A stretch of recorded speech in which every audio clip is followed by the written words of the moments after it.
Alright, I say we do a new style of video where I make a script because that's what people say works. And then I read the script and I take short little breaks to explain what I mean because I don't know. For the most part, we agree we are logical. However, even stupid people are logical. The state of believing ourselves to act logically is due to the nature of logic. If I drink coffee to cease withdrawals, therein lies the logic. Because of X, it is logical to do Y. It is irrational that I drink coffee by the pot. So that's one paragraph. Yeah, pretty much logic is I have this preconception, and then the next step, what I know is that if I drink the coffee, then I will stop having withdrawals. So I drink the coffee. And this can be applied to all sorts of things. I believe this, therefore I will do this. Atrocities have been committed through mere logic. Jim Crow laws had a logic to them. History dictates they were unjust, but for some logic to be just, it must first be rational. And I didn't really discuss this in my writing. So I think rational would... oh wait, no, I didn't describe just. I do get to rational, don't I? Just would be suitable for acceptable,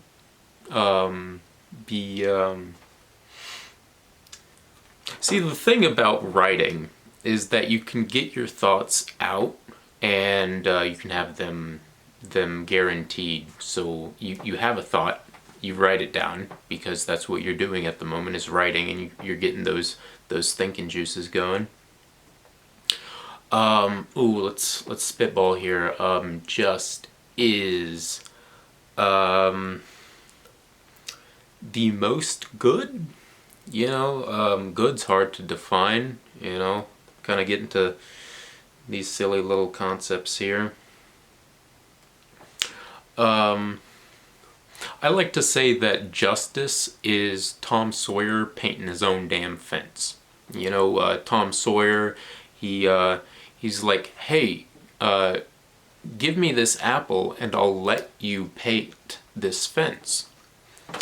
If there was justice, it wouldn't be taxing Tom Sawyer for apples.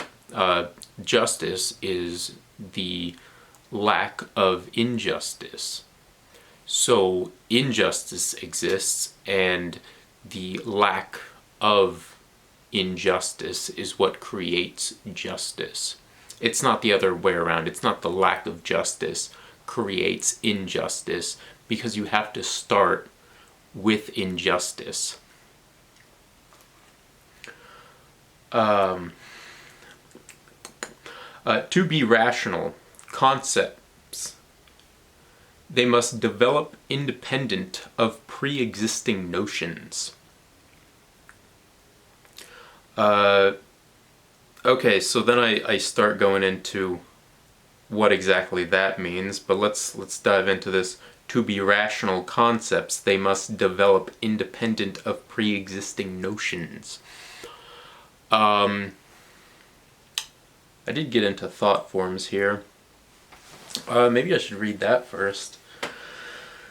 One should think in thought forms. Probably do a little edit there when I type this up. This should include all attributions given from others, language notwithstanding. To discard even such dear things as words is necessary. Emotionally charged words disrupt. So let's say you're oh geez, I don't know how to give an example to someone that I'm I'm like if I'm trying to give an example, I like to think of someone that is not keyed into any of the terms, any of the jargon that I use. So if you have an emotionally charged word and you think it means one thing, it could mean another thing to someone else, and trying to communicate using this word can lead to misunderstanding, and that's what we're trying to get at, is understanding. That's kind of like the whole thing of philosophy, is trying to get to in understanding. I guess that's the point of logic. Logic, I see logic more as a rigid process. And I think philosophy's main goal is to bring other people to an understanding. Word problems are notorious for causing students to slip up even simple math problems. An equation can be more readily understood if there's no fluff. So fluff would be like if we're doing an elementary school word problem, and it's about a dog, and the dog has 3 treats, and it's like, how do I best divide this up between my 5 friends? No one should be thinking of why a dog is dividing their own treats with other dogs. Dogs don't really divide treats using fractions. But that's the problem with word problems, and that's what language causes if we don't think in these thought forms. And I'll get more into that.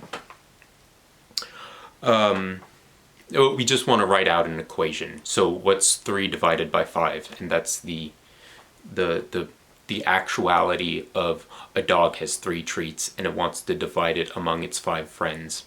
We don't need to be thinking about this fluff. But I will say, I didn't get into this. Word problems do help with real world scenarios. So if you were bad at word problems when you were a kid, you should maybe do a little bit more in the way of word problems, because you might be handling your real world situations in a certain way. Math is closer to a concept than a language. So numerals and the symbols we use in math are the language we use to communicate the concept, but the concept transcends numerals. So when we think of 3, we're not thinking of the numeral 3, we're not thinking this, we're thinking about the qualitative nature of mathematics rather than the quantitative. So it's not necessarily like 3 rocks, we're thinking of the most common denominator of math. Without getting hung up on mathematical quandaries, I'll move on. Probably should have flipped. No, I shouldn't have flipped the page. There are certainly times befitting of the rigidity of thinking thoughts in the form of symbolic representations we call language. But I propose the alternative in imagining the idea itself. The letters WAR pose no issue in and of themselves, obligatory in and of themselves, because this is philosophy, so that's how you know it's philosophy, because we say stuff like in and of itself. The letters WAR pose no issue in and of themselves. Given to a child with no concept of a battlefield, they could, I crossed out would and said could, they could be given a logic of some people want things, so they fight. And this falls into some logical fallacies. Exposing the image of war to a child is the seed of a weed in Eden. Proud of myself for that one. But explaining war further, well, they say every solution causes more problems.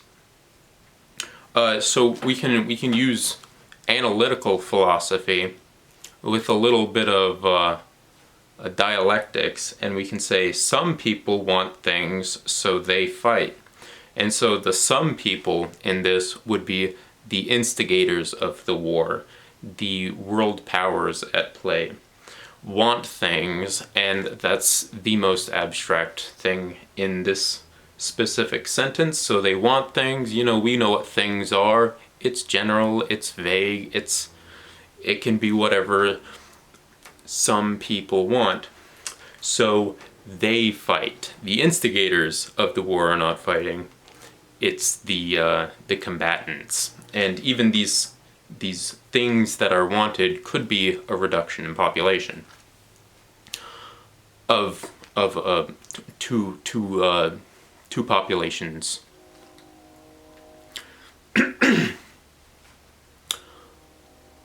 And that's just looking at it as what it could be. I'm not saying that wars are done just to reduce population. That is an inference of what could be. However, it is best, the best I know, to think of vague concepts as just that. And so we look at want things, and that's just, a vague concept. More important than thinking properly is to simply think. So what I'm trying to explain is when we're trying to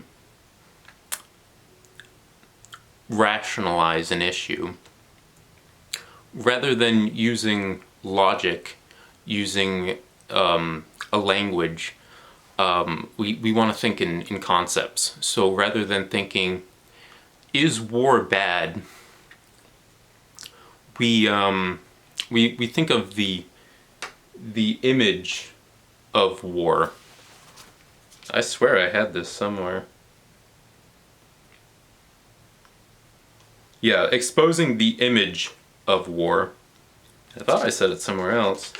Anyways, so you, rather than thinking about war, think about it on the most common denominator. Now, I'm thinking people charging over trench lines. You could go back even further. Is sticking spears into people? How is that? That's still war. So what is war? It is a concept of two forces of clashing. And harmony, we consider harmony to be good. I always say that harmony is good, but peace is not necessarily good, because you can have a peace that's uneasy, but harmony, the goodness is intrinsic.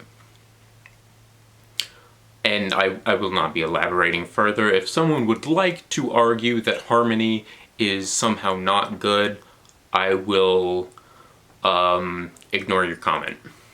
But like, comment, and subscribe. Okay, so now I get into kind of an if A, then B, if B, then C, then we add a little bit. So if cognition, which is the, I'm actively thinking, I'm crunching numbers in my head, I'm working through stuff, that's cognition. If thinking is categorically a skill, it would atrophy with time. If it wasn't, then thinking could be made. If it wasn't, then thinking could not be made to be better. And since we know people can even make themselves think better, you kind of have to have input to change, I think, unless you're how would you there has to be action to have change. I think that's a little bit more well-rounded. All right, from the top. If cognition is categorically a skill, it would atrophy with time. If it wasn't, then thinking could not be made to be better. Since thinking is able to be improved, it is a skill. With the stipulation that it is intrinsic to the human experience, then cognition must be maintained since it will atrophy, and since cognition must be maintained, one should always be thinking. And that's all I wrote today. I'm sure I could have written more.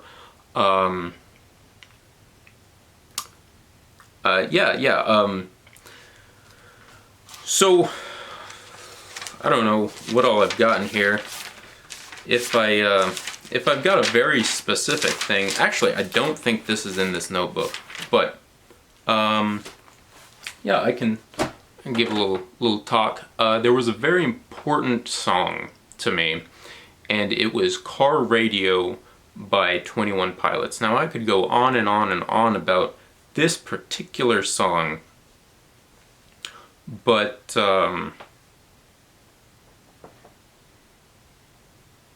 how long ago was it? I mean, I was in high school when I first heard this song, and I was like, yeah, these guys are saying something. And so Car Radio, it's 21 Pilots, so it's very, very metaphorical. And the most impactful line in that is the narrator of the song is saying, I can quote, "Try to think." Or he's trying to convince us that we need to think, and I think the car radio that was stolen. That's a plot point in the song, is that his car radio was stolen. For all you youngins out there, car radios used to detach from the car. He can no longer listen to the radio.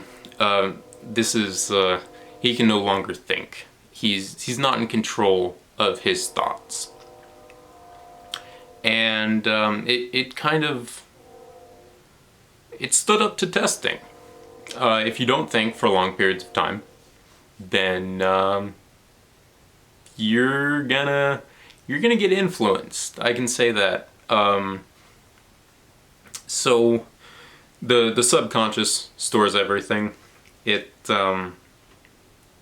it like every little input, and so if you're actively thinking, then you're in control with your neocortex rather than your limbic brain, and so the neocortex overwrites the limbic brain, and the limbic brain is the mammalian. It's very emotional. I'm not a neurologist, but it's important to think. That's what I'm trying to tell you, and this is the best way I've got. Thank you.